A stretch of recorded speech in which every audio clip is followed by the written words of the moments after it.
तो हम लोग पढ़ रहे हैं world GK online study platform पे। तो दोस्तों देख लेते हैं परीक्षा की दृष्टि से जीव विज्ञान के महत्वपूर्ण प्रश्न की परीक्षा की दृष्टि से दोस्तों जीव विज्ञान में कौन कौन से महत्वपूर्ण प्रश्न आ सकते हैं। तो फ्रेंड्स देख लेते हैं परीक्षा की दृष्टि से जीव विज्ञान के दोस्तों महत्वपूर्ण प्रश्न क्या है। तो फ्रेंड्स देखते हैं कि ब्लड ग्रुप से संबंधित क्वेश्चन है, यानी जीव विज्ञान से संबंधित क्वेश्चन है फ्रेंड्स। तो देख लेते हैं कि सर्वदाता रक्त समूह कौन सा है, यानी ऐसा कौन सा दोस्तों ब्लड ग्रुप है जो सभी को दे सकता है। तो दोस्तों वो होता है ओ, यानी जिसका भी ब्लड ग्रुप ओ है वह क्या है, सर्वदाता है, यानी सभी को प्रदान कर सकता है। वहीं दोस्तों सर्वग्राही कौन होता है, यानी कौन सा ऐसा ब्लड ग्रुप है जो कोई भी ब्लड ग्रुप को दोस्तों क्या है एक्सेप्ट कर लेता है। तो दोस्तों वो ब्लड ग्रुप होता है ए बी। जिस भी व्यक्ति का ब्लड ग्रुप दोस्तों ए बी होता है वह कोई भी दोस्तों बी पॉजिटिव हो, बी निगेटिव हो, ए पॉजिटिव हो, ए निगेटिव हो, या उसका ब्लड ग्रुप ओ हो, ये सारे के सारे ब्लड ग्रुपों को क्या करता है, एक्सेप्ट करता है। वहीं दोस्तों देख लेते हैं कि आर एच फैक्टर संबंधित है। तो दोस्तों आर एच जो फैक्टर है वह किससे संबंधित है, तो दोस्तों आर एच फैक्टर संबंधित है रक्त से, यानी कि ब्लड से। अब दोस्तों देख लेते हैं नेक्स्ट। तो फ्रेंड्स नेक्स्ट क्या है, यानी फैक्टर के खोजकर्ता कौन है। दोस्तों फैक्टर के खोजकर्ता कौन है, तो फैक्टर के खोजकर्ता है लैंड स्टीनर एवं विनर। ये दोस्तों दो वैज्ञानिक हैं। फैक्टर के खोजकर्ता कौन कौन से, लैंड स्टीनर एवं विनर। रक्त को शुद्ध करता है, तो दोस्तों रक्त को शुद्ध कौन कर सकता है, तो रक्त को शरीर के अंदर जो शुद्ध करने का काम करते हैं वो करते हैं व्रक। क्या करते हैं दोस्तों, व्रक, जिनको हम लोग किडनी बोलते हैं। और दोस्तों किडनियों में कितनी छन्नियां लगी होती हैं, तो लगभग 20 लाख छन्नियां लगी होती हैं फ्रेंड्स। कितनी छन्नियां होती हैं, यानी 20 लाख छन्नियों से छनने के बाद जो है ब्लड दोस्तों है क्या, धमनियों के माध्यम से पूरे शरीर में पहुंचता है। वृक्क का भार कितना होता है, तो फ्रेंड्स जो वृक्क का भार होता है वो होता है 150 ग्राम। यानी वृक्क कितने वजन का होता है, उसका कितना वेट होता है, तो दोस्तों वृक्क का जो वेट है वो होता है 150 ग्राम का। रक्त एक विलयन है, दोस्तों क्या है, रक्त एक विलयन है। कैसा विलयन है, अम्लीय है, क्षारीय है या उदासीन है, तो दोस्तों ये कैसा है, यह क्षारीय विलयन है। दोस्तों क्षारीय विलयन कौन से होते हैं, जिनका पीएच मान 7 से अधिक होता है वो क्षारीय होते हैं। अम्लीय कौन से होते हैं, जिनका पीएच मान 7 से कम होता है। और दोस्तों जिनका पीएच मान 7 होता है वो उदासीन हो जाते हैं, जैसे कि पीने का पानी यानी जल। तो जल का पीएच मान कितना होता है, केवल 7 होता है, तो वह उदासीन होता है। फिर दोस्तों रक्त का पीएच मान देख लेते हैं। तो दोस्तों रक्त का पीएच मान क्या है, 7.4। और दोस्तों 7.4, अब पीएच मान होता क्या है फ्रेंड्स, जैसा कि देख लेते हैं हम लोग कि पीएच मान के बारे में दोस्तों क्वेश्चन है, तो हमें यह सबसे पहले देखना है कि पीएच मान दोस्तों क्या प्रदर्शित करता है। तो दोस्तों पीएच मान है उस विलयन में हाइड्रोजन की मात्रा को प्रदर्शित करता है। दोस्तों किसकी मात्रा को, हाइड्रोजन की मात्रा को प्रदर्शित करता है, इस वजह से उसको बोलते हैं पीएच मान। तो दोस्तों रक्त का पीएच मान कितना होता है, 7.4 होता है। बढ़ते हैं दोस्तों नेक्स्ट क्वेश्चन की ओर। तो दोस्तों नेक्स्ट क्वेश्चन है कि हृदय की धड़कन का नियंत्रक है। दोस्तों जो हार्ट बीट होती है, यानी हृदय की जो धड़कन होती है, हृदय दोस्तों जो धक धक करता है, यानी कि 1 मिनट में 72 बार सामान्य मनुष्य के धड़कता है। तो दोस्तों वह नियंत्रक कौन करता है, उसको नियंत्रित कौन करता है, तो दोस्तों उसको नियंत्रित करने का काम करता है पेस मेकर। दोस्तों कौन सा होता है, पेस मेकर।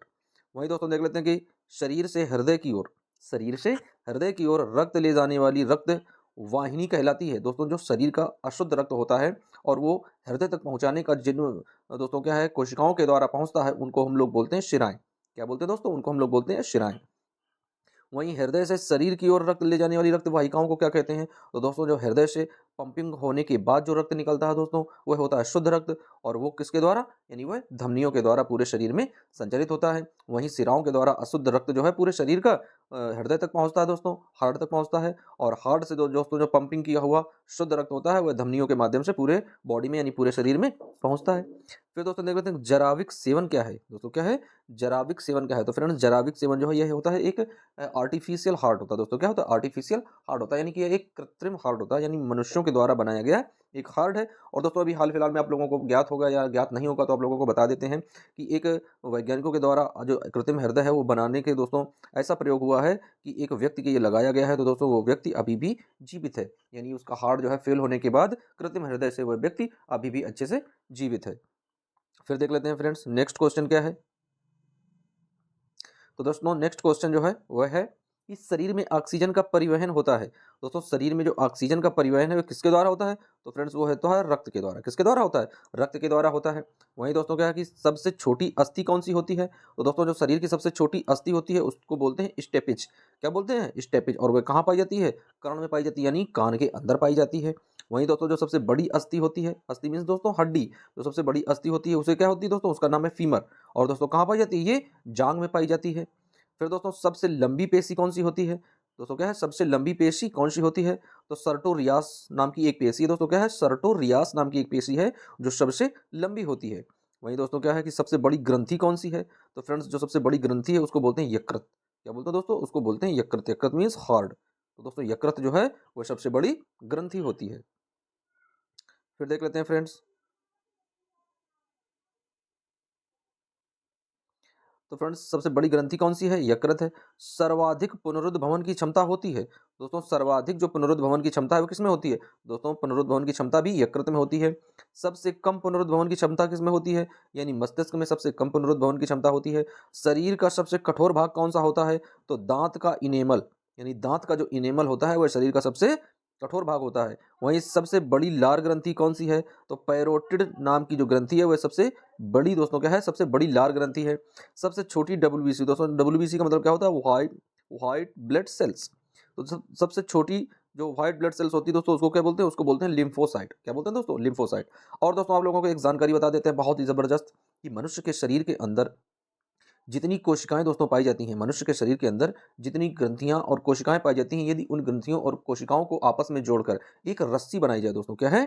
एक रस्सी बनाई जाए, तो वो रस्सी दोस्तों इतनी लंबी हो जाएगी कि यदि हम लोग पृथ्वी इस तरीके से बनाएं, तो दोस्तों पृथ्वी का यदि एक पॉइंट यहाँ से मान लें, तो दोस्तों पृथ्वी के चारों तरफ कम से कम 1.5 चक्कर दोस्तों लग जाएंगे। कितने चक्कर लग जाएंगे? यानी पृथ्वी के चारों तरफ इस तरीके से 1.5 चक्कर पूरे हो जाएंगे, यहाँ पर आकर रुक जाएगी। इतनी बड़ी दोस्तों क्या है? एक रस्सी बन जाएगी। मनुष्य के शरीर में इतनी छोटी छोटी छोटी छोटी कोशिकाएं होती हैं कि पूरी पृथ्वी को दोस्तों 1.5 बार उसे ढका जा सकता है।